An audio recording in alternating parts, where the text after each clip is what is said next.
전하는 말씀 듣고 우리 함께 시작하도록 하겠습니다.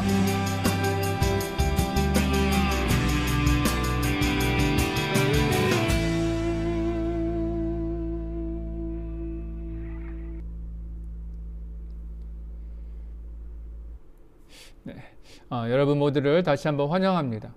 혹시 오늘 처음 오실 분이 있을까 싶어 광고를 나눠드리면, 우리 수요 말씀 읽기 시간에는 우리 한 주 한 주 말씀을 길게는 아니라 한 3장 혹은 5장 정도의 말씀을 좀 깊게 나누는 시간들을 갖고자 하는데요. 성경을 읽을 때 어떠한 관점에서, 또 어떠한 배경에서, 또 어떠한 마음으로 읽느냐에 따라서 그 말씀이 늘 새롭게 우리에게 다가오곤 하는데, 우리 수요 말씀 읽기 시간에는 여러분들이 말씀을 더욱더 깊이 묵상할 수 있도록, 혹은 더 즐겁고 더욱더 재미있게 읽을 수 있도록 도와드리려는 시간입니다. 그래서 말씀 읽는 것도 물론 포함되지만, 말씀이 쓰여진 배경이라든지 아니면 그 말씀을 더 깊이 묵상할 수 있는, 여러분에게 안내할 수 있는 여러 가지 정보들, 또 자료들, 또 저희의 개인적인 묵상들을 좀 나누어지는 시간입니다. 그래서 아마 수요 말씀 읽기 시간에 참여하시면 아마 말씀을 읽는 그런 즐거움이 있었으면 좋겠고, 그런 말씀의 즐거움 속에서 주의 놀라운 은혜의 말씀, 생명의 말씀, 능력의 말씀이 우리 가운데 부어지면 좋겠다라는 마음으로 수요 말씀 읽기 이렇게 시작되고 있는데, 참여해 주셔서 감사하고요. 함께 올해 은혜의 말씀이 여러분에게 생명의 말씀으로 더욱더 깊이 다가가길 다시 한번 축복드립니다. 우리는 지금 누가복음 말씀 함께 읽고 있는데요. 오늘 3번째 시간입니다. 지난주까지 7장까지의 말씀을 읽었는데, 한번 7장까지의 말씀이 어떻게 진행되었는지를 간략하게 좀 나누어 드리면, 오늘 말씀을 읽을 때에 그 말씀의 분위기를 조금 더 잘 알 수 있을 것 같아서 아주 간단하게 간략하게 장별 요약해 드리도록 하겠습니다. 1장에서는 누가복음 말씀을 누가 누구에게 썼는지에 대한 서론의 말씀이 있었고, 특별하게 누가복음에서는 세례 요한의 출생의 이야기에 대해서 굉장히 아름답고 신비스럽게 처음에 기록하고 있는 것이 특징이고요. 두 번째 2장에서는 예수님의 출생 이야기를 담고 있었어요. 천사의 계시하는 이야기라든지 예수님 출생에 대한 배경 말이죠. 근데 뿐만이 아니라 누가복음의 중요한 특징 중에 하나가 역사성과 이 전기성, 예수님에 대한 하나의 삶을 다 그려내고 싶은 저자의 목적이 있었기 때문에, 다른 복음서에는 없는 예수님의 어린 시절, 출생하고 나서 정결례 의식을 받는 거라든지 12살 되었을 때에 성전에서 생활하신 그런 모습들을 우리에게 소개하고 있는 특별한 장이 2장이 있었습니다. 그리고 3장에서는 세례 요한에게 이제 세례를 받으신 예수님께서 이제 사역을 시작하시는 그런 위대한 이야기들, 또한 세례 요한에 대한 이야기들을 전반적으로 3장에서 미리 다루어져 있었고요. 4장에서는 광야의 시험을 받으신 예수님께서 드디어 갈릴리 사역을 시작하시는 그 얘기가 4장에 있었고요. 5장에서는 예수님께서 제자를 부르시고 갈릴리 곳 마을과 동네를 다 돌아다니시면서 놀라운 치유의 사역과 말씀 사역을 하시면서 놀라운 부흥의 역사가 일어났고, 6장에서는 이런 예수님에 대한 관심이 종교 지도자들에게도 전달하게 되고, 그들이 예수 앞에 나와서 함께 예수님이 어떤 분이신가, 제 아들은 어떤 사람인가 관찰하다가 안식일의 문제를 만나게 되면서 예수님과 갈등을 시작하는 이야기가 바로 6장에 있었습니다. 그리고 지난주에 나눴던 7장 마지막 말씀에서는 예수님이 갈릴리 사역에서 이제 하시는 중에 정말 믿음의 놀라운 사람들이 나타나기 시작하는 거예요. 아마도 예수님의 4장, 5장, 6장의 믿음의 열매들이 나타나는 것 같은데, 우리가 잘 아는 백부장의 이야기, 또한 그리고 향유 부은 여인의 이야기가 7장에서 소개하고 있다라는 걸 좀 기억해 주시면 좋겠어요. 분위기 좀 소개해드리면, 처음에 이제 예수님이 이 땅에 오셨을 때에 처음에 이런 지점이라고 생각한다면, 점점점 말씀이 선포되고 역사가 그러니까 사역이 일어남을 통해서 그래서 예수님을 믿는 굉장히 부흥의 역사들이 계속 일어나게 됩니다. 위에 그래프 보이시죠? 하지만 안식일 사건, 그 바리새인들이 예수님의 제자들이 안식일에 일하고 예수님이 안식일을 치료하는 사건을 통해서 예수님에 대한 마음의 의심을 품게 되는데, 그 다음 장에 보면 향유를 부은 사건을 통해서 이 여인이 죄인인데 예수님 과연 위대한 사람이라면 이 여인이 죄인인 것을 알까라는 시험거리로 그 은혜의 순간들을 활용하기도 하고, 오늘 말씀에서 나누겠지만 바리새인과 지도자들은 이제는 완전히 예수님 앞에 등을 돌리는 역사들이 일어나는 거예요. 쉽게 말씀드리면 예수님을 사랑하고 예수님을 따르는 수많은 무리들이 엄청나게 일어나는 부흥의 역사와 함께 그 밑에는 예수님을 향한 은밀한 탄압과 은밀한 십자가의 그런 분위기들이 조성되고 있었던 것이 7장의 말씀이라고 생각하시면 되고요. 8장부터는 이것이 본격적으로 어떻게 나누어지는지가 아주 선명하게 드러나는 부분이 시작되기 때문에 아마 이런 것들을 마음속에 좀 담아두고 8장 말씀을 읽으시면 훨씬 더 말씀이 더 깊이 올 것 같아요. 근데 8장에 들어가기 전에 제가 한 가지를 좀 소개해드리고 싶은데 8장의 처음 부분에 다른 복음서에는 없는, 더 엄밀하게 말하면 당시의 다른 기록된 문서에서는 전혀 찾아볼 수 없는 놀라운 이야기가 있어요. 그것이 뭐냐면 예수님의 사역을 돕는 이들이 나타나기 시작하는데 그들이 바로 여인들이라는 겁니다. 이게 왜 특별한지 좀 더 한번 설명해 드릴게요.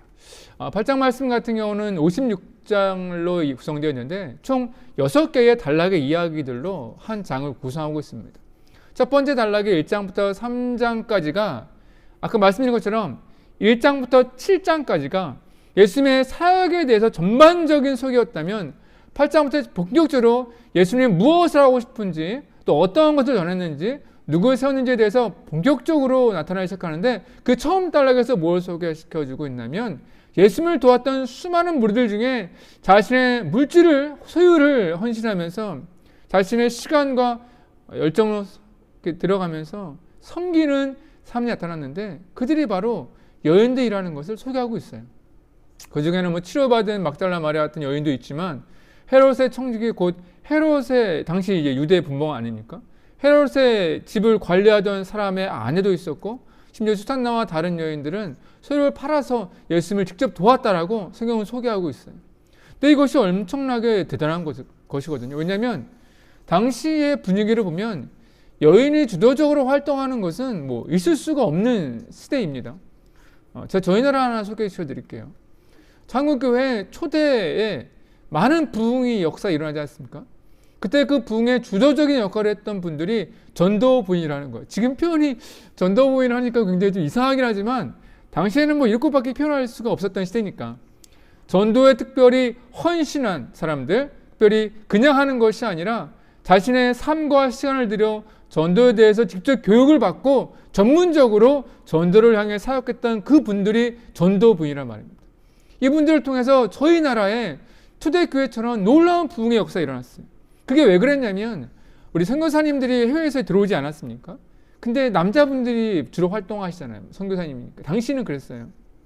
그런데 당시에 우리나라 분위기가 여성이라는 것이 주로 활동하는 곳이 가정이었고 밖에 나가더라도 다른 남자들, 특별히 생전 처음 보는 서양인을 만나는 것이 어떻게 여인들에게 허락될 수 있겠습니까? 그렇지 않았겠어요? 그러니까 선교사님들이 전도를 해야 되는데 남성들은 굉장히 거칠고 배타적이고 여성들을 좀 전도하고 싶은데 이게 안 되는 거예요. 분위기상 안 되는 거예요. 그때 어떤 역할을 하냐면 그때 처음에 복음을 전해드렸던 이 여성들 중에 제가 한번 해보겠습니다라고 헌신하고 교육을 받아 그 가정교회에 복음을 가지고 직접 들어갔던 분들이 전도부입니다. 그러니까 이분들을 통해서 전도의 포기 혹은 전도의 그런 놀라운 부흥의 역사가 이끌어졌다고 해도 과언이 아닌 거예요. 하나님이 그렇게 역사하시는 거예요. 뿌리 하나 소개해드리면 1897년에 감리교에서 조이스회라는 여성 단체가 처음에 설립이 돼요. 이분들은 진짜로 이제 본격적으로 주님을 좀 제대로 전해보겠다고 모여서 조직을 만들고 교육을 받고 함께 훈련을 하고 그런 나누는 처음에 여성 모임이 조직되게 되는데 그게 조이스회인데 이것이 한국 최초의 여성 단체로 알려져 있습니다. 그러니까 이것이 무시하지 못하는 거예요. 옆에 있는 이제 문준경 전도부인과 박진혜 전도부인님은 3.1 운동 때에도 복음의 그런 전도지 않습니까? 복음, 그러니까 3.1 운동, 독립에 대한 것들도 함께 전해서 굉장히 독립에도 크게 헌신했던 분으로 소개되고 있고 큰 역할을 감당했다라는 거죠. 그러니까 초대교회도 비슷한 맥락인 거예요. 당시 예수님 사회도 마찬가지예요. 당시의 여인들의 삶이라는 것도 그러니까 남자들처럼 밖에 나와서 활동하는 그런 시대가 아니란 말입니다. 여성 대부분은 아버지나 남편의 그런 소속으로 여기던 시대, 여성에게는 교육의 기회도 없었고요. 활동할 수 있는 것도 없고 조도적이고 도덕적인 것이 전혀 허락되지 않았던 시대에 예수님의 복음을 위해 헌신했던 여인들. 정말 대단한 역할을 감당했다는 겁니다. 이걸 소개하는 것이 누가복음에서는요 특별한 거예요. 아마 이 누가복음이 쓰여지고 나눠졌던 90년대 혹은 70년대 그쯤에 당시 사회는요 이 부분을 읽었을 때에 정말 예수님의 복음, 예수를 믿는 사람들의 그런 혁명적인 그런 분위기에 매료되지 않았을까 저는 개인적으로 생각합니다. 그래서 이렇게 3절밖에 되질 않지만 저는 이 부분에 굉장히 큰 충격을 받았어요. 두 번째 단락은 예수님께서 이제 동네를 다니면서 이제 하나님의 나라에 대해서 이제 말씀 선포하는 거예요. 누가복음의 특징은 이전에 예수님께서 하나님의 나라에 대해서 물론 선포하셨겠지만 그 내용에 대해서는 소개하지는 않고 있는데 처음으로 씨 뿌리는 자의 비유라든지 등경 비유를 통해서 하나님의 나라에 대해서 풀어주시는데 특별한 것은 특이한 것은 말씀을 풀어주시지만 이 말씀이 누구나 들을 수 있는 것이 아니라 들을 귀가 있는 사람들, 믿음에 있는 사람들에게만 들린다고 선포해 주는 부분도 굉장히 중요합니다. 근데 이것이 중요한 게 뭐냐면 이 누가복음의 전체적인 분위기거든요. 이 땅에 수많은 믿음의 사람들이 있지만 믿는다고 하는 사람도 있지만 그 중에 믿음으로 반응하는 사람들, 말씀을 수많은 사람이 듣는다고 하지만 실제로 하나님의 말씀을 가슴 속 깊이 묵상하며 새기며 듣는 사람들은 많지 않다라는 것. 그랬었다라는 당시의 분위기들 혹은 지금의 그런 분위기들을 고발하거나 소개하는 부분들이 있기 때문에 이 부분도 좀 특별한 부분인 것 같습니다. 세 번째 단락은 이제 가족들이 찾아오는 부분이 19절 이하에 소개되고 있는데 이 부분이 좀 다른 게 있어요. 다른 마태, 마가에도 비슷한 본문을 다루고 있습니다. 근데 거기는 분위기가 예수님이 사역하시는데 가족들이 이해하는 못하는 분위기로 소개하고 있죠. 친척들이 예수님을 미친 줄 알고 예수님을 이제 막으러 왔다가 이제 그런 분위기들을 소개하고 있는데 누가복음에는 그런 부분까지는 이렇게 우리에게 전달해 주지 않고 있어요. 오히려 수많은 사람들을 복음을 전파하시나 바빠서 가족들을 만나지 못한 그런 분위기로 전하고 있는데 아마도 이 부분은 공동체라는 것이 누가복음에서 되게 중요하거든요. 그래서 아마도 가족 공동체도 굉장히 소중하고 굉장히 믿음 생활에 또한 교회 생활이 중요하기 때문에 좀 이런 부분들을 조금 더 줄이지 않았나 싶습니다. 물론 이게 다르다고 해서 틀렸다고 말씀드린 것은 아닌 거 늘 강조하고 있는 거 아시죠? 그러니까 누가복음의 저자의 마음, 또 누가 공동체에게 있어서는 가정에 대한 부분이 상대적으로 강조되었다는 것을 알게 되는 겁니다. 네 가지 밥 비유를 좀 이것은 뭐 누가복음에서 전하는 거의 유일한 하나님 나라에 대한 소개이기 때문에 이것을 여러분들이 나중에 혹시 누가복음 8장 읽으신다면 이 부분을 조금 더 깊게 묵상하시면 좋겠다는 의미에서 이 부분만 좀 소개해드리고 싶습니다. 다 아시는 것처럼 네 가지 밥 비유죠. 씨를 뿌립니다. 농사가 이제 농부가 농사를 짓기 위해 씨를 뿌리고 근데 그 씨가 어디 떨어지냐에 따라서 굉장히 그 결과가 다르다는 것을 소개하면서 하나님 나라의 비유를 말씀하고 있어요. 이 말씀을 읽을 때 많은 성도님들과 목회자들이 어느 밭으로 내가 있어야 되느냐에 대해서 굉장히 많은 비유를 하죠. 옥토와 같은 밭이 내가 되었을 때에 그 밭에 숨겨진 주님의 말씀이 뭐 30배, 60배, 100배 열매 맺는다는 그런 분위기로 말씀을 전하는데 틀린 건 아니에요. 그런데 누가복음에서는요 더 중요한 목적이 있습니다. 여러분 농사 짓는데 솔직히 제일 중요한 게 뭐죠? 씨야 씨. 어떤 씨를 뿌리냐에 따라서 농사 방법이 달라집니다. 오늘 씨를 뿌리는 비유이지만 씨의 종류에 따라서 뿌리기도 하고 혹은 심기도 한단 말이에요. 그래서 농부가 어떤 씨앗을 심기로 하느냐에 따라서 저 밭의 성격이 달라지는 거예요. 만약에 내가 뿌리는 농사가 아니라 심는 농사를 하겠다면 어떻게 밭을 하겠어요? 저기 있는 네 가지 밭 중에 뭐 길가라든지 돌밭, 가시밭, 옥토 아마 그냥 두지 않을 거예요. 심는 농사라면 다 갈아엎어서 평평하게 만들었겠죠. 이것은 아는 것이 중요해요.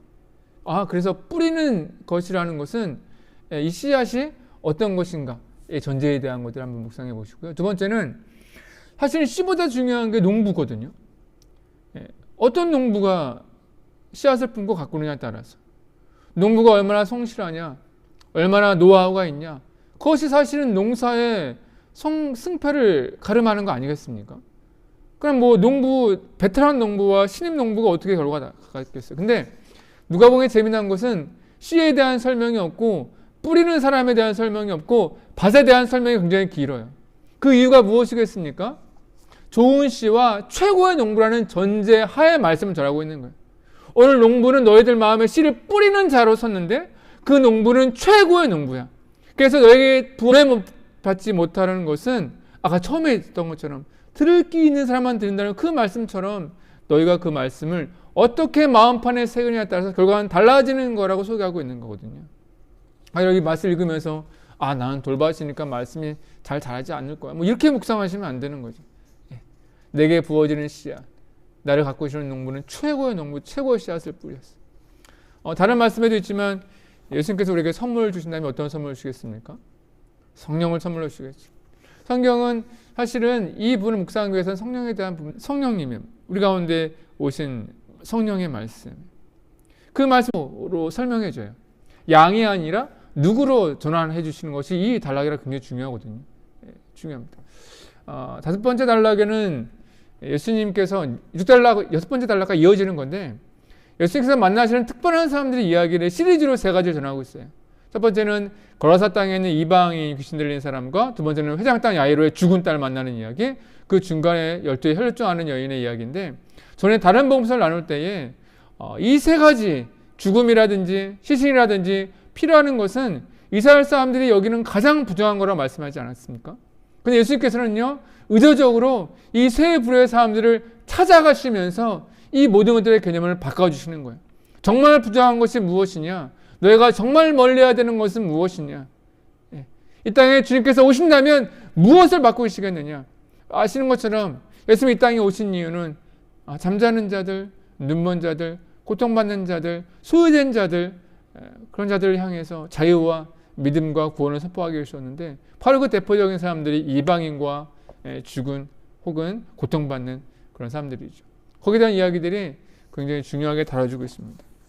8장에서의 말씀은 뭐라고 할까요? 7장까지 예수님의 사역이 어떻게 구체적으로 나타나는지, 어떻게 사람을 통해 예수님의 그런 사역을 통해 나타나는지를 알려주는 말씀이기 때문에 그 다음 9장 이하의 말씀이 있는데 굉장히 큰 다리가 되는 말씀이라 좀 강조해서 설명을 좀 드렸습니다. 우리 함께 8장 말씀 함께 묵상할 텐데, 아신 것처럼 성경 말씀 준비해 주시고요. 함께 8장을 펴시면 드라마 성경으로 함께 한 절 한 줄 묵상하도록 하겠습니다. 준비되셨죠? 우리 함께 읽겠습니다. 제8장. 그 후에 예수께서 각 성과 마을에 두루 다니시며 하나님의 나라를 선포하시며 그 복음을 전하실세 12 제자가 함께하였고, 또한 악귀를 쫓아내심과 병고침을 받은 어떤 여자들, 곧 7 귀신이 나간 자 막달라인이라 하는 마리아와 헤롯의 청지기 구사의 아내 요한나와 수산나와 다른 여러 여자가 함께하여 자기들의 소유로 그들을 섬기더라. 각 동네 사람들이 예수께로 나아와 큰 무리를 이루니 예수께서 비유로 말씀하시되, 씨를 뿌리는 자가 그 씨를 뿌리러 나가서 뿌릴새 더러는 길가에 떨어짐에 밟히며 공중의 새들이 먹어버렸고, 더러는 바위 위에 떨어짐에 싹이 났다가 습기가 없으므로 말랐고, 더러는 가시떨기 속에 떨어짐에 가시가 함께 자라서 기운을 막았고, 더러는 좋은 땅에 떨어짐에 나서 100배의 결실을 하였느니라. 들을 귀 있는 자는 들을지어다. 제자들이 이 비유의 뜻을 물으니 이르시되, 하나님 나라의 비밀을 아는 것이 너희에게는 허락되었으나 다른 사람에게는 비유로 하나니, 이는 그들로 보아도 보지 못하고 들어도 깨닫지 못하게 하려 함이라. 이 비유는 이러하니라. 씨는 하나님의 말씀이요 길가에 있다는 것은 말씀을 들은 자니, 이에 마귀가 가서 그들이 믿어 구원을 얻지 못하게 하려고 말씀을 그 마음에서 빼앗는 것이요, 바위 위에 있다는 것은 말씀을 들을 때에 기쁨으로 받으나 뿌리가 없어 잠깐 믿다가 시련을 당할 때 배반하는 자요, 가시떨기에 떨어졌다는 것은 말씀을 들은 자이나 지내는 중 이생의 염려와 재물과 향락의 기운이 막혀 온전히 결실하지 못하는 자요, 좋은 땅에 있다는 것은 착하고 좋은 마음으로 말씀을 듣고 지켜 인내로 결실하는 자니라. 누구든지 등불을 켜서 그릇으로 덮거나 평상 아래 두지 아니하고 등경 위에 두나니, 이는 들어가는 자들로 그 빛을 보게 하려 함이라. 숨은 것이 장차 드러나지 아니할 것이 없고 감추인 것이 장차 알려지고 나타나지 않을 것이 없느니라. 그러므로 너희가 어떻게 들을까 스스로 삼가라. 누구든지 있는 자는 받겠고 없는 자는 그 있는 줄로 아는 것까지도 빼앗기리라 하시니라. 예수의 어머니와 그 동생들이 왔으나 무리로 인하여 가까이 하지 못하니 어떤 이가 알리되 당신의 어머니와 동생들이 당신을 보려고 밖에 서 있나이다. 내 어머니와 내 동생들은 곧 하나님의 말씀을 듣고 행하는 이 사람들이라. 하루는 제자들과 함께 배에 오르사 그들에게 이르시되 호수 저편으로 건너가자. 이에 떠나 행선할 때에 예수께서 잠이 드셨더니 마침 광풍이 호수로 내리침에 배에 물이 가득하게 되어 위태한지라. 제자들이 나와 깨워 이르되 주여, 주여, 우리가 죽겠나이다. 한데 예수께서 잠을 깨사 바람과 물결을 꾸짖으시니 이에 그쳐 잔잔하여지더라. 너희 믿음이 어디 있느냐?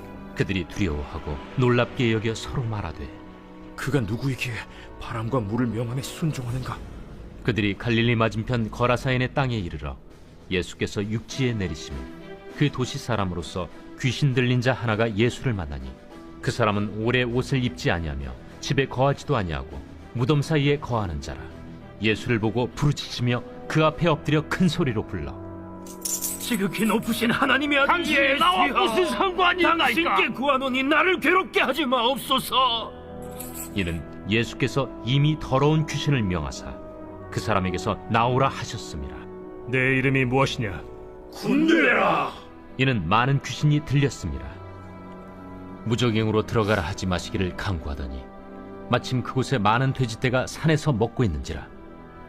귀신들이 그 돼지에게로 들어가게 허락하심을 강구하니 이에 허락하시니 귀신들이 그 사람에게서 나와 돼지에게로 들어가니 그때가 비탈로 내리달아 호수에 들어가 몰사하거나 치던 자들이 그 이루어진 일을 보고 도망하여 성내와 마을에 알리니 사람들이 그 이루어진 일을 보러 나와서 예수께 이르러 귀신 나간 사람이 옷을 입고 정신이 온전하여 예수의 팔치에 앉아있는 것을 보고 두려워하거늘 귀신 들렸던 자가 어떻게 구원받았는지를 본 자들이 그들에게 이르매 거라사인의 땅 근방 모든 백성이 크게 두려워하여 예수께 떠나가시기를 구하더라.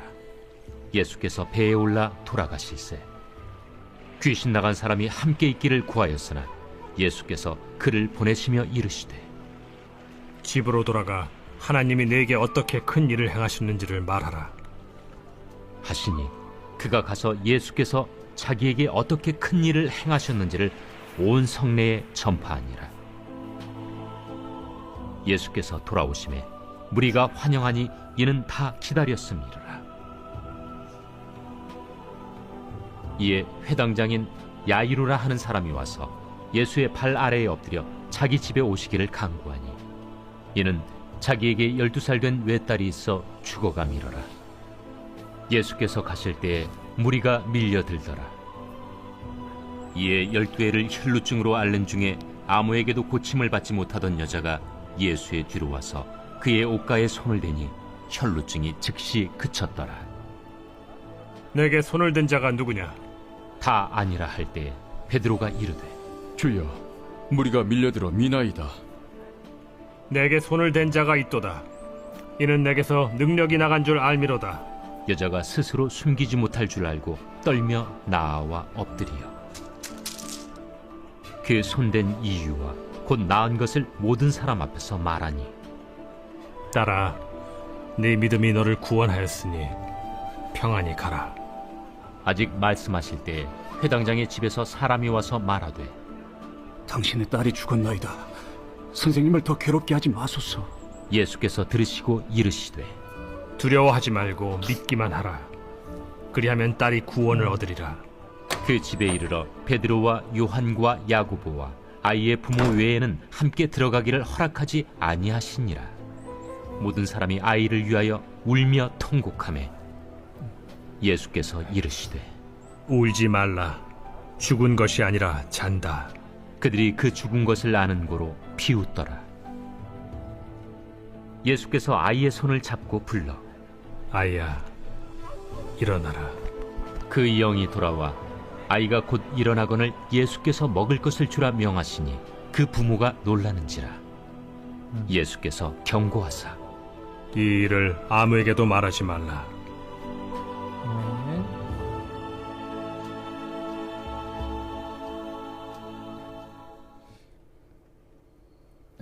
보시면 아셨겠지만 놀라운 기적과 놀라운 말씀이 선포되지만 그것을 경험한 사람들, 직접 들은 사람에게만 허락하시고 그 외에는 알리지 말라는 말씀이 누가복음에서 계속 반복되는 것을 볼 수 있었습니다.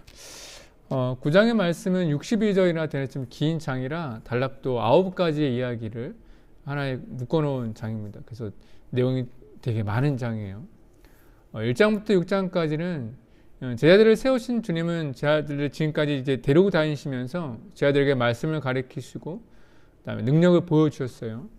9장에서는 처음으로 예수님께서 제자들을 실제로 파송하시게 되는데 제자들이 예수님처럼 강마를 돌아다니면서 복음을 전파하고 병자를 치료하는 놀라운 역사가 소개되고 있습니다. 그 다음에 이제 예수님과 제자들이 이렇게 놀라운 역사를 더불어 일으키게 되니까 물론 지금까지 예수님을 따르던 무리들도 굉장히 많이 있었음을 묘사하고 있는데 그 분위기가 뭐 거의 폭발적으로 변하게 되죠. 그 소식이 분봉왕인 헤롯에게도 전달하게 되는데 헤롯이 그것이 예전에 이제 세례 요한을 죽여서 이제 마음속에 그런 유대인에 대한 혹은 그런 하늘에 대한 두려움이 있었었는데 혹시 예수님이 세례 요한을 온 것은 아닌가 하며 예수님에게 대해서 관심을 가지게 되고 예수님을 두려워하는 모습으로 헤롯 왕이 소개되고 있습니다. 그 예수님께서 이제 무리들과 함께 말씀을 전하시는 것에 중에 이제 다른 복음서에 모두 기록되어 있는 하이라이트 기적처럼 묘사되고 있는 오병이어의 사건이 여기서 일어나거든요. 네, 오병이어의 기적을 저희가 지금 마태, 마가야, 요한복음을 다 읽었잖아요. 오병이어의 기적이 누가복음에서 좀 특별하게 좀 다른 관점에서 소개하고 있는데 다른 것과 차이점 2가지만 소개시켜드리면 몇몇 다른 복음서에서는 모든 제자들이 아니라 몇몇 제자들이 예수님 앞에 질문을 하게 되어 가져오는 그런 헌신적인 모습을 보게 되는데 누가복음 제가 늘 강조하지만 이 공동체라는 것에 대해서 굉장히 주목하고 있지 않습니까? 그래서 12명의 제자들이 함께 예수님 앞에 나와서 질문하고 함께 오병이어를 이렇게 봉헌하는 것을 보게 돼요. 그리고 후에 예수님께서는 무리들을 50명씩 앉아서 떡을 나눠주시는데 그때 누굴 통해 하시느냐? 12명의 제자들을 통해서 일을 감당하시는 겁니다. 그래서 오병이어의 기적은 누가복음에서는 전체적으로 뭘까요? 제자들 모두가 예수님과 함께 이뤄낸 대단히 아름다운 이야기로 공동체가 만들어낸 풍성한 이야기로 소개하고 있다는 것이 굉장히 중요하다고 저는 생각합니다. 근데 여기에서 보면 2가지가 특징이 있어요. 제자들이 파송하고 이제 오병이어의 기적을 통해서 여러분 이런 공식이 있는 것 같아요. 이런 공식 소개하고 싶은 것 같아요. 예수님을 믿는 것과 예수님을 의지하면서 정말로 말씀대로 행해보는 그런 것이 합해졌을 때 믿음의 능력이 나타납니다. 그런데 예수를 믿긴 하지만 내가 의지가 따르지 않고 삶 가운데 그것이 나타나지 않으면 믿음의 무능력한 모습으로 소개되고 있어요. 뒤에도 마찬가지거든요. 그래서 이것이 믿음의 사람들 우리에게 주시는 영감이 큰 것 같아요. 예수님을 믿는다라는 것, 예수님을 따르다라는 것은 우리가 할 수 있는 뭐랄까요? 전체적인 신앙생활의 한 부분이고요. 그것이 실제로 신앙의 완성을 나타나기 위해서는 그것을 가지고 직접 살아내는 것, 그 말씀으로 내가 실제로 사람들을 만나고 내 삶을 절제하고 충성하고 사랑하는 그 모든 것들이 함께 일어났을 때에 그것이 능력이 되어 세상을 변화시키는 에너지가 되는 거죠. 그것을 누가복음에서는 조금 더 분명하게 소개시켜주고 있는 것 같아요. 다음 단락은 예수님의 사역이 이제 그러니까 지금까지 제자들도 예수님과 같은 기적을 행하고 질병을 치유하고 놀라운 오병이어의 기적을 하게 되면서 예수님의 제자들이 실체를 이제 소개하고 싶은 것 같아요. 누가복음에서는 정말 치밀합니다. 그러니까 예수님이 기도하시는 거예요. 열심히 기도하는 누가복음 특징이죠. 늘 예수님이 기도하는 모습. 무슨 중요한 일을 할 때마다 기도하시죠. 열심히 기도하시는데 옆에 있던 제자들이 질문하는 거예요. 제자들에게 너희는 나를 누구나 무리가 나를 누구냐 하느냐? 너희는 나를 누구라 하느냐? 이때 베드로가 예수님에 대한 놀라운 고백을 하게 되고 이때 예수님께서 처음으로 이제 제자도에 대한 혹은 그런 십자가에 대한 말씀을 던지시는데 이때부터 제자들 마음속에 뭘까요? 조금씩의 갈등이 시작됩니다. 이게 뒷불이 나올 거예요. 또 두 번째 보면은 예수님께서 이제 기도하시러 산에 가세요. 변화산의 사건도 다른 복음서와 다르게 누가복음은 기도하기 위해서 올라가신다고 표현하고 있어요. 거기서 놀라운 변화된 모습을 보게 되는데 베드로와 요한과 야고보가 여기서 머무르고 싶다고, 우리는 여기서 있고 싶다고, 제자들의 본 모습이 드러나는 거예요.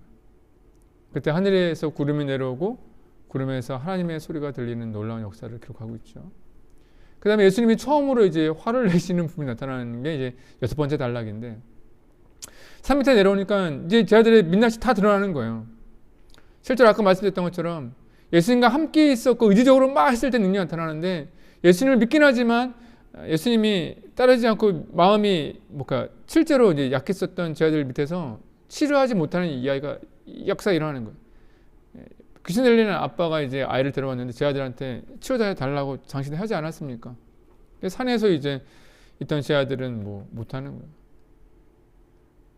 예수님께서 여기서 말씀하시죠. 처음으로 화를 내십니다. 믿음 없는 패역한 세대야. 근데 중요한 것은 이것이 제자들을 향해서만 던지는 말씀인가? 저는 그렇지 않다고 생각합니다. 왜냐하면 제자들아라고 말씀하시지 않고 패역한 세대를 통칭하여 말씀하셨기 때문에 이것이 당시 믿음의 사람들의 본 모습인 것 같아요. 어떤 때는 굉장히 믿음의 사람처럼 보이지만 어떤 순간에는 민낯이 다 드러나는 거예요. 진짜로 연약했던 부분들, 약했던 부분들. 그게 언제냐? 아까 설명해 드렸던 것처럼 믿음의 그런 크고 작음이 아니라 어디 있느냐, 내 믿음을 어디에 두느냐, 누구를 따라가느냐에 따라서 완전히 달라지는 거예요. 그것을 소개하고 있는 단락입니다. 다음에 5타입니다. 7번째, 8번째, 9번째 단락인데 이제 제자들이 더욱더 드러나는 민낯.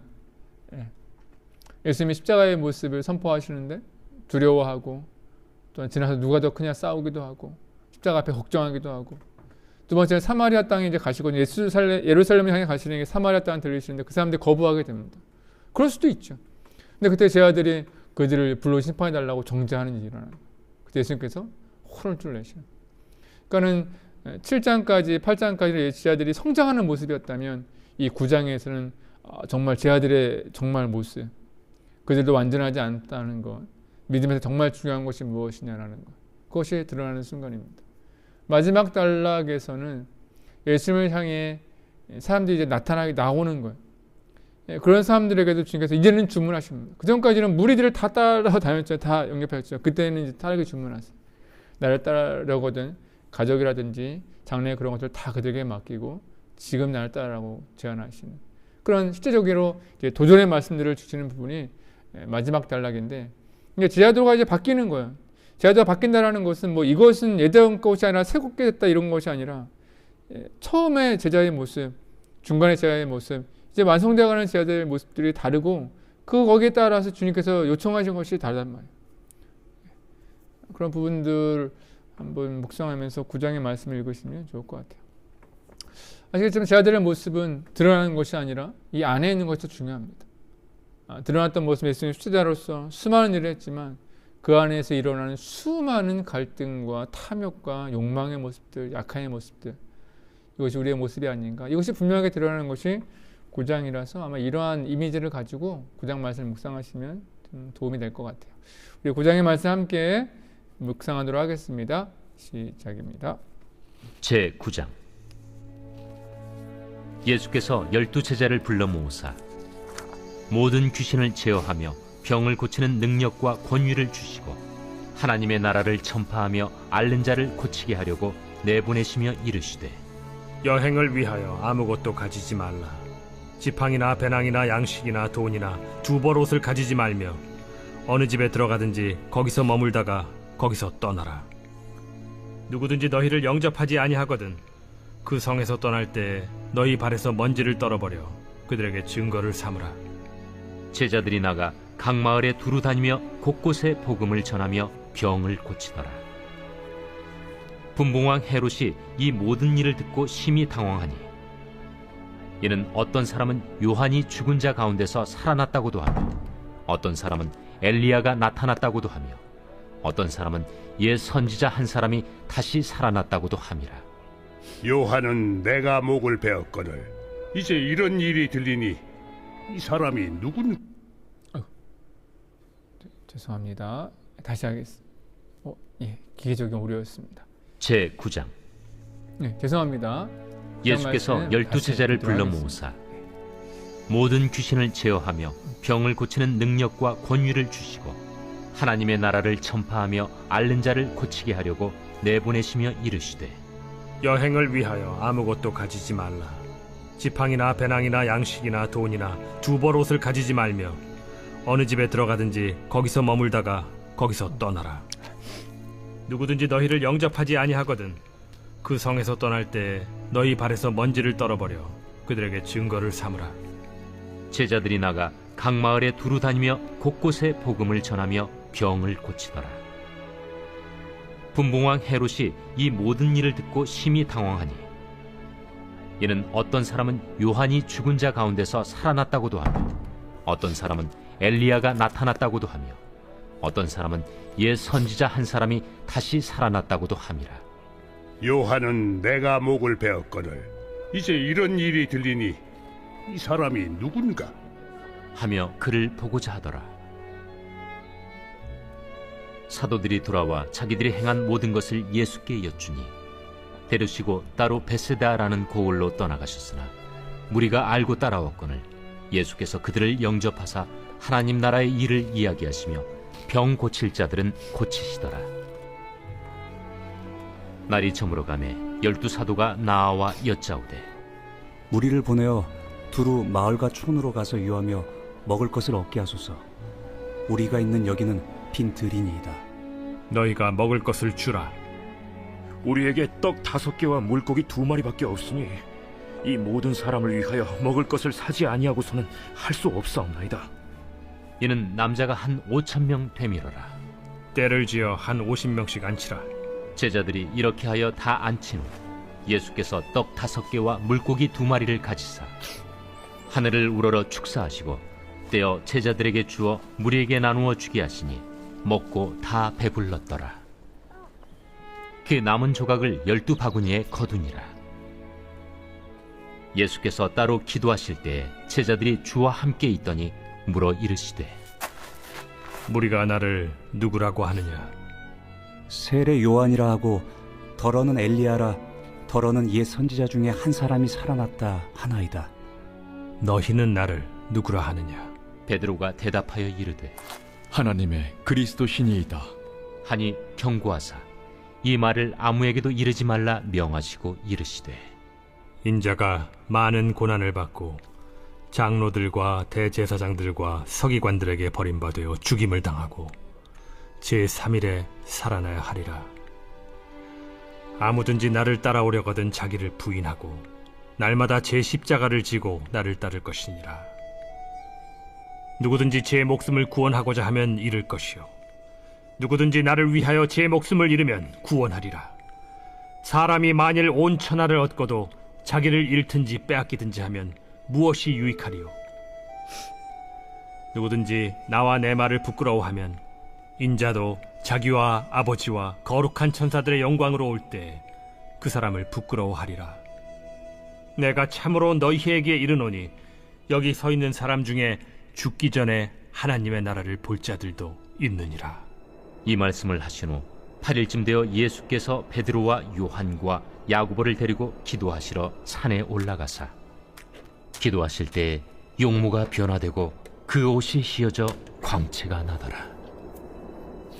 문득 두 사람이 예수와 함께 말하니 이는 모세와 엘리야라.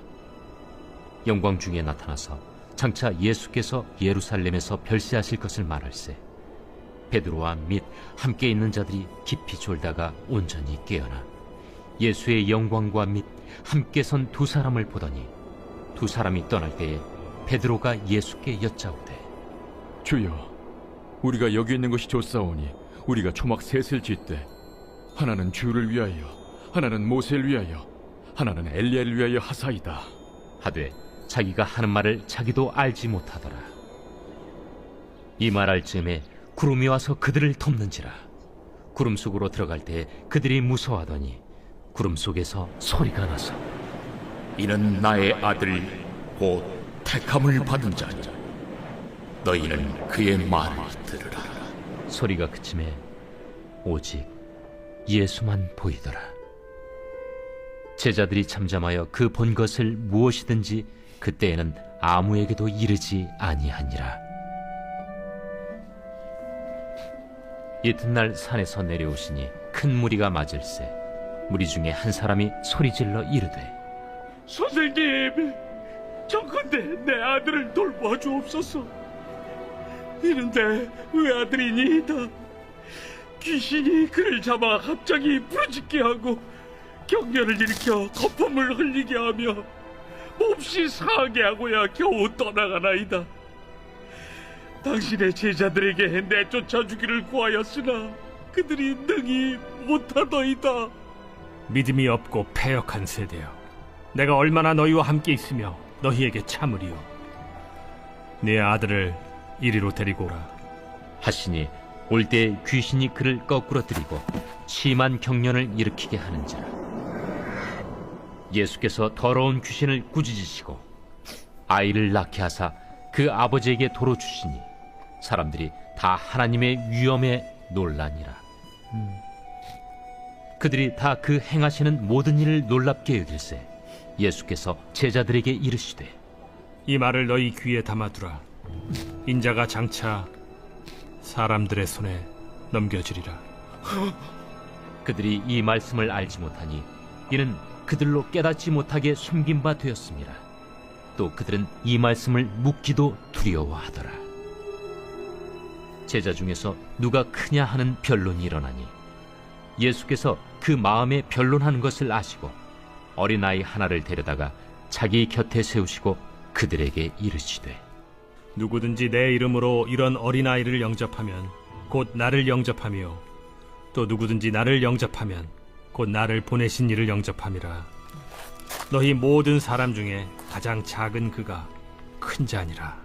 요한이 여짜오되 주여, 어떤 사람이 주의 이름으로 귀신을 내쫓는 것을 우리가 보고 우리가 함께 따르지 아니함으로 금하였나이다. 금하지 말라. 너희를 반대하지 않는 자는 너희를 위하는 자니라. 예수께서 승천하실 기약이 차감해 예루살렘을 향하여 올라가기로 굳게 결심하시고 사자들을 앞서 보내심에 그들이 가서 예수를 위하여 준비하려고 사마리아인의 한 마을에 들어갔더니 예수께서 예루살렘을 향하여 가시기 때문에 그들이 받아들이지 아니하는지라. 제자 야고보와 요한이 이를 보고 주여, 우리가 불을 명하여 하늘로부터 내려 저들을 멸하라 하기를 원하시나이까?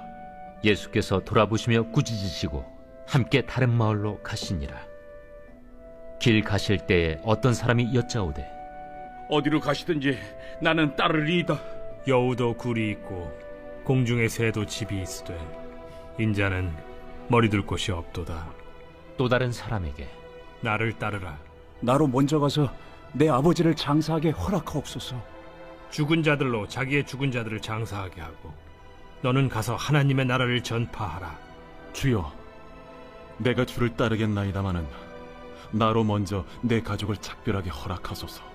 손에 쟁기를 잡고 뒤를 돌아보는 자는 하나님의 나라에 합당하지 아니하니라. 아멘.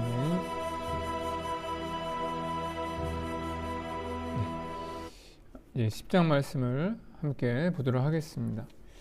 9장까지 분위기가 느껴지셨죠? 제자들에 대해서 굉장히 아름다운 모습, 그들이 성장하는 모습, 그리고 후에 그에 대한 그들의 감춰져 있는 모습들을 소개했다면 10장에서는 이제 제자들이 아니라 좀 다르게 시선을 좀 이렇게 변화를 줘요.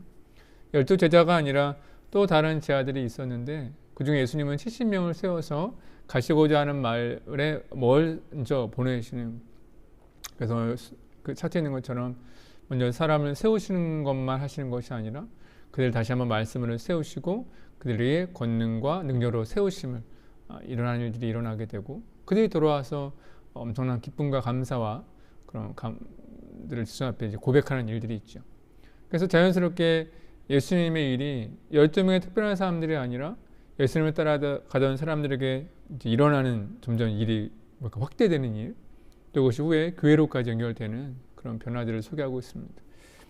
두 번째는 예수님의 또 특징이지만 주님께서 갔다 전도여행을 하고 왔는데 너무 감사한 마음으로 기쁨으로 잘 감당하게 되니까 하나님께 감사 기도를 드리시는 거예요. 감사 기도하신 후에 제자들 축복하시는데 너희들이 지금 듣고 본 것은 예전에 위대한 선지자도 위대한 왕도 듣고 보지 못한 놀라운 것이라고 소개해주면서 예수님의 제자들을 축복하시는 모습을 보게 됩니다. 그 다음에 세 번째 단락에서는 또다시 시선의 변화가 일어나게 되는데 이제는 12 제자가 아니라 다른 사람들의 이야기를 소개하고 있어요. 어떤 율법사가 와서 질문하는 겁니다. 저는 어떻게 영생 얻을 수 있겠습니까? 그러니까 점점 예수님의 제자들이 확대가 되죠.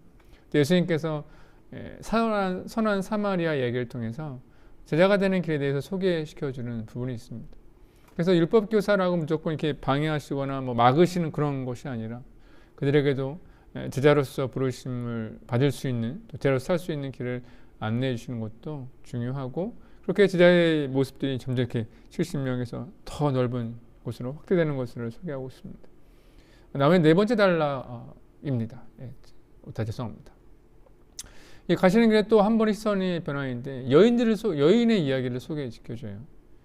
예수님께서 가시는 길에 마르다와 마리아 자매들이 초청되어서 식사를 하게 되는데, 그때 마르다는 대접을 하게 되는데 아시는 것처럼 마리아는 대접에 신경 쓰지 않고 말씀 앞에서 가만히 이쁘게 듣고 있으니까 마르다가 이제 질투심에 왜 제 일하게 안 합니까? 같이 일하게 좀 혼내주십시오. 예수님께서 좋은 것을 선택해라. 마리아는 좋은 것을 선택했으니 탓하지 말라라고 두둔을 하시죠. 근데 이 부분이 굉장히 중요한 부분인 것 같아요. 그래서 이 부분을 소개하면서 오늘 말씀 읽기의 마지막을 좀 했으면 좋겠는데, 아까 처음에 설명드렸겠지만 당시 누가복음이 쓰여지고 나눠질 당시의 사회에서 여인들의 위치는요 굉장히 뭐 지금 들으시면 기분 나쁠 수도 있지만 낮은 수밖에 없죠. 독립적이거나 주도적인 존재로 받아들여지지 않았어요. 그래서 교육이라는 것도 여인들에게는 허락되지 않았습니다. 뭐 물론 여유가 있는 뭐 큰 귀족이라든지 뭐 왕족 그런 사람들은 다르겠지만 일반적인 사람들, 일반적인 가정의 여인의 모습은 마르다가 당시 일반적 여성상이지 말이 안은 아니거든요. 근데 마리아가 예수님 앞에, 특별히 예수님의 발 앞에서 말씀을 듣고 배우고 있다는 것은 지금은 당연한 거예요. 지금 예수님께서 좋은 것을 선택했다고 마르다도 좋은 것은 많은 것이 있지만 그 중에 마리아처럼 이것을 선택했으면 좋겠다고 말씀하신 것이 지금에는 이게 이랬으면 좋겠다라고 들릴 수 있겠지만 당시에는 그런 사회 구조를 깨는 혁명적인 말씀이거든요.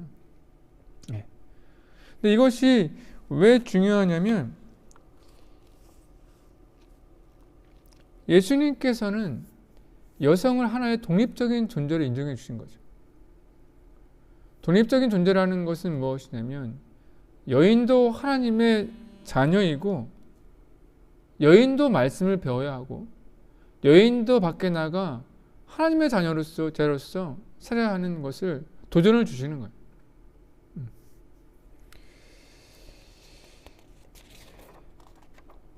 저는 이것이 초대교회에서 과연 실행이 되었을까? 그렇죠. 당시 세상에서는 도저히 있을 수 없는 이런 일들이 초대교회에서 일어나게 되었고, 이런 여성들의 그런 그 교회 안에서의 활발한 활동들이 초대교회 활동을 넓혀가는 거예요. 그래서 이것은 제가 말씀드리는 것은 뭐 남자 여자는 평등하다, 같은 존재다 이런 개념에서 말씀드리는 것은 예수님은 여인들도 하나의 독립적인 존재로 하나님의 창조물로서 분명히 말씀하셨고, 교회 안에서 신앙 안에서는 뭐 남자 여자를 따르는 것이 아니라 마음의 은혜를 주시고 감동을 주시고 이끄시는 것에 순종하는 것이 가장 아름다운 삶의 길이라는 것을 말씀드리고 싶습니다. 왜냐하면 요즘에 이제 사회적으로 페미니즘 운동 때문에 여러 가지 뭐 굉장히 많은 어려움들 또 갈등들이 있게 되는데 이것을 사실 잘 해석해야 되거든요. 그래서 존재의 목적, 존재의 모습을 통해서 해석해야 되는데 그것을 능력이나 힘이나 역할로 보게 되면 그것이 사회구조에서 벗어날 수가 없어요. 화해 구역에서 벗어날 수 없다는 말은 무엇을 하든지 갈등이 일어날 수밖에 없다는 거예요. 어딘가에서는 다툼이 일어나고. 하지만 그것을 조금 더 복음 안에 들어와서 하나님께서 만드신 목적, 하나님께서 창조하신 그런 독립적인 모습, 하나하나의 아름다운 모습들을 발견해 갔을 때 진짜 여성, 남성이 아름다워지고 존재받고 독립적으로 살아갈 수 있고 주도적으로 살아갈 수 있는 거지. 그것 외에 다른 시선을 바라보면 안타까운 모습들이 있습니다. 네, 누가복음 10장 우리 함께 말씀 나눌 텐데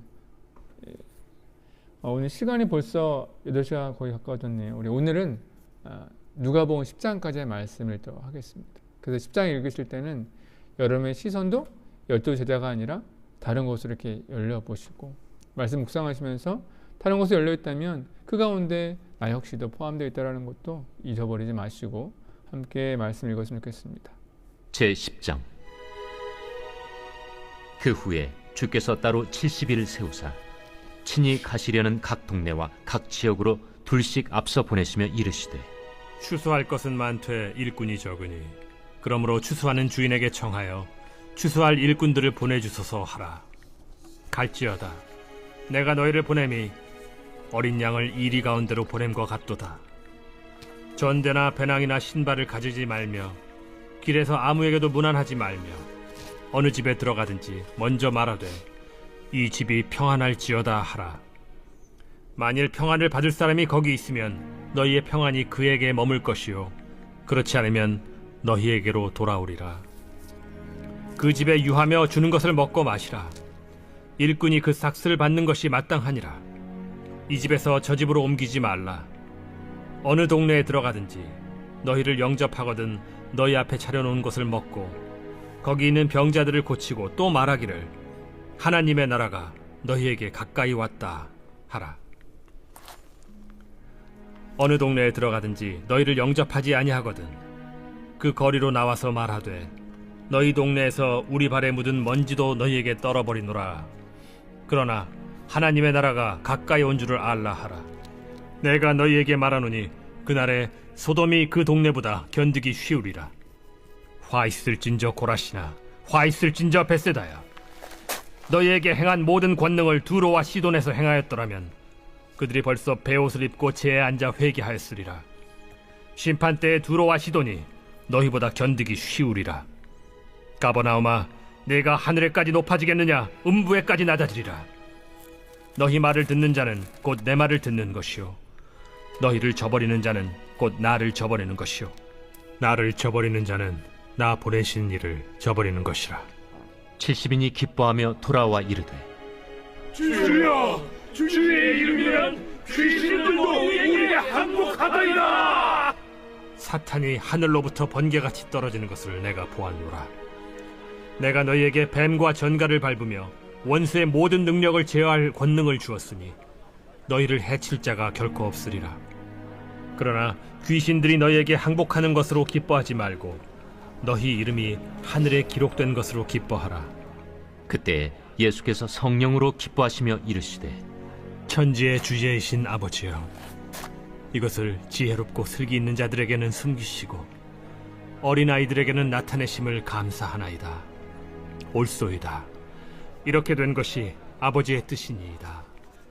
내 아버지께서 모든 것을 내게 주셨으니 아버지 외에는 아들이 누구인지 아는 자가 없고 아들과 또 아들의 소원대로 계시를 받는 자 외에는 아버지가 누구인지 아는 자가 없나이다. 제자들을 돌아보시며 조용히 이르시되 너희가 보는 것을 보는 눈은 복이 있도다.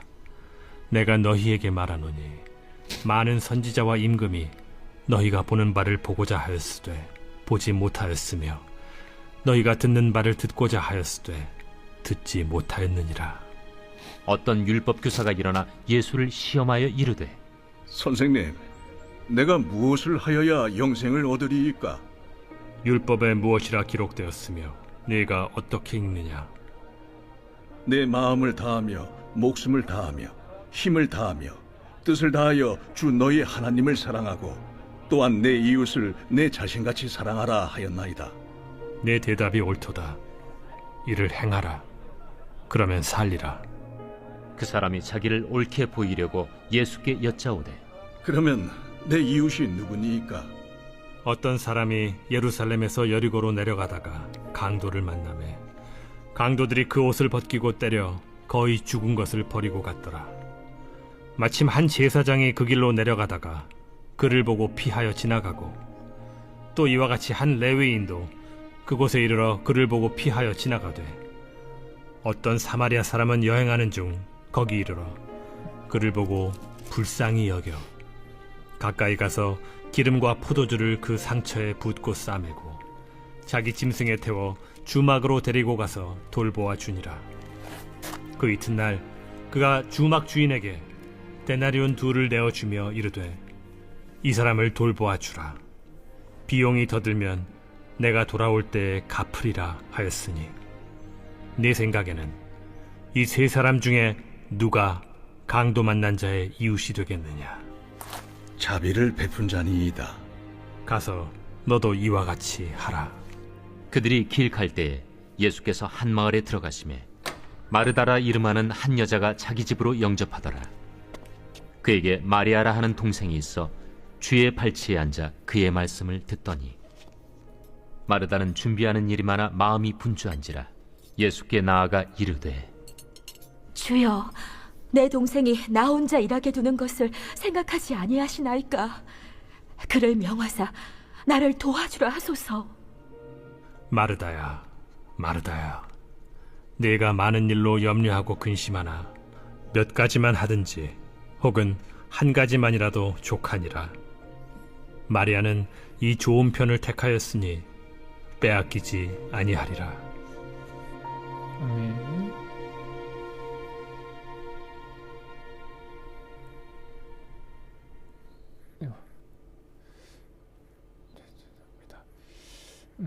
오늘은 10장까지 말씀을 묵상하려고 하는데요. 10장까지의 분위기를 보면 예수님이 갈릴리 사역을 다 마치시고 예루살렘으로 가시는 길에 이제 믿음의 열매들을 또 믿음의 제자들을 이제 확인하고 그들의 모습을 이렇게 소개하는 그런 부분으로 이어지고 있고요. 다음에 이어지는 말씀부터는 이제는 예루살렘에서 이루어지는 말씀들이 이루어지기 때문에 누가복음도 이제 거의 절반 이상 왔다고 생각하시면 될 것 같습니다. 오늘 저는 말씀을 묵상하면서 들었던 것이 제자의 삶은 무엇인가에 대해서 좀 묵상하는 시간이 있었거든요. 제자의 삶이라는 것은 물론 말씀을 배우고 있으면 따라가는 것도 굉장히 중요하지만 예수님은 자꾸 사람들을 보내지 않습니까? 제자들을 자꾸 상황 가운데 만나게 하시고 제자들을 세상 가운데 이제 만나게 하셔서 자신이 가지고 있는 이 믿음이 활용되도록 그것이 주님께서 주시는 게 말씀만 주시는 것이 아니라 말씀 보셨겠지만 권능과 능력으로 함께하고 있거든요. 그래서 그것이 어떻게 믿음이 권능과 능력으로 세상 가운데 연결되는지에 대해서 끊임없이 도전을 주세요. 근데 우리 믿음의 사람들도 마찬가지라고 저는 생각합니다. 우리가 믿음이라는 것이 크고 작냐의 그런 질문이 아니라 오늘 계속 말씀해 주신 건 뭐냐면 믿음이란 크고 작으냐가 아니라 무엇이냐, 누구냐, 누구와 함께냐 그거거든요. 그러니까 씨앗 비유도 그렇고 제자들도 그렇고 예수님과 함께 했을 때에 또한 예수께서 지금의 우리들은 예수께서 말씀하신 성령님과 함께 했을 때에는 마음의 옥토와 같은 놀라운 역사가 일어나고 권능과 능력이 나타나는 거예요. 하지만 내가 성령님을 멀리하고 잊어버리고 내 마음대로 살아가면 언제든지 내 마음은 가시밭처럼 길가처럼 돌밭처럼 변해버리는 거예요. 그러면 능력이 나타나지 않고 답답하고 갈증하게 되고 뭔가 깨름직하고 근데 이런 것들이 뭐 완성되어서 딱 주는 것이 아니라 우리의 생활 가운데 예수님 말씀처럼 예루살렘에 올라가는 그 길목에서 계속 제자들이 왔다 갔다 하는 것처럼 우리 가운데 그런 왔다 갔다 하는 일들이 계속 이어지게 돼요. 그래서 중요한 것은 좋은 믿음을 갖는 것, 소유하는 것이 중요한 것이 아니라 가장 큰 핵심은 가장 좋은 믿음의 모습으로 유지되어 있는 거죠. 그 모습을 지키는 것이 제자들의 가장 중요한 삶이고 마지막에 선한 사마리아의 이야기나 마리아 이야기가 주는 교훈은 뭐냐면 그들이 선을 행할 수 있는 것, 또 말씀이 선포되었을 때 그 발 앞에서 이렇게 말씀을 담을 수 있는 것은 평소에 그의 삶이 어떻게 실천되어지고 나타날 수 있는지를 알게 되는 거죠. 선한 사마리아인이 뭐 이 강도 만나는 사람들에게만 특별하게 선행했겠습니까? 아니요. 그는 평소에도 선을 행하던 사람이었을 거예요. 마리아가 평소에가 아니라 지금 뭐 순간적으로 예수님 말씀 때문에 귀담아 들려고 애를 쓰고 막 마음에 마르다가 보이지만 오늘은 말씀 들을 이렇게 했겠습니까? 평소에도 말씀을 사랑하고 말씀을 귀담아 들었겠죠. 마찬가지입니다. 우리도 평소에 우리 삶 가운데 좋은 믿음의 상태를 유지하기 위해 늘 능력과 은혜가 넘치는 삶을 유지하기 위해 애써야 되는 거예요. 그렇지 않으면 언제든지 넘어질 수 있고 쓰일 수 있다는 거 잊지 마시면 좋겠습니다. 여러분 축복합니다. 남은 일주일 동안도 주의 말씀 이런 가운데 가득 심겨지고 우리 가운데 귀한 선물 주신 그 성령님이 우리 삶을 주관해 주시사 우리 삶 가운데 능력과 권능이 좀 나타나서 이 코로나 시대에 계속 지금 확진자 문자 오고 있는데 좀 승리하는 우리 모두가 되었으면 좋겠습니다. 축복합니다. 자, 기도하겠습니다. 하나님, 우리가 주님의 참 제자가 되게 하소서. 예수님을 아는 것에 멈추지 않게 하시고 예수님과 동행하는 것에 멈추지 않게 하시고 예수님의 뜻을 따라 살아가게 하시고 주의 말씀의 능력과 권위가 우리 삶 가운데 나타날 수 있도록 인도하여 주시옵소서. 매 순간 우리를 도전하는 수많은 어려움들이 있을 텐데 또한 만나는 수많은 사람들이 있고 또 주님께서 만나게 하시고 경험하게 하시는 그런 수많은 사람들이 있을 텐데 그 모든 순간마다 우리의 믿음이 능력으로 권능으로 나타나서 정말 주 앞에 돌아와 기쁨으로 우리의 믿음을 고백하고 간증할 수 있는 우리 모두가 될 수 있도록 인도하여 주시옵소서. 예수님의 이름으로 축복하며 기도합나이다. 아멘. 여러분 긴 시간 수고하셨습니다. 우리 다음 주에 누가복음 4번째 시간 함께 나누도록 하겠습니다. 수고하셨습니다.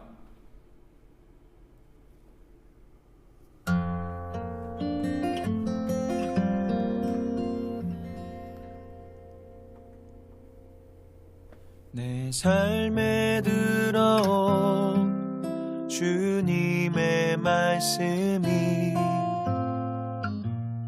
내게 빛이 되시니 내 삶의 어두운 절망 가운데 소망 보게 하시네.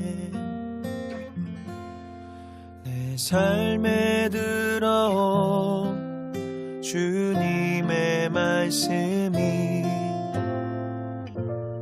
나를 인도하시니 내 삶의 막막한 문제 가운데 주 뜻 보게 하시네. 말씀이 내게 역사하기를 말씀이 내게 살아있기를 하나님 말씀을 듣겠나이다. 주님의 음성을 듣겠나이다.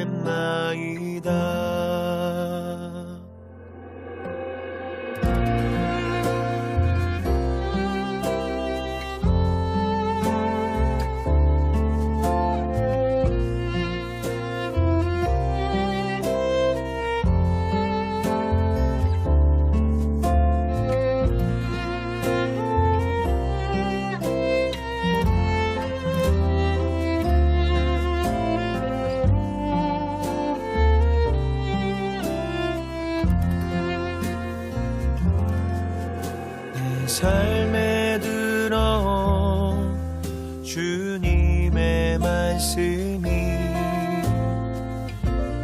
나를 인도하시니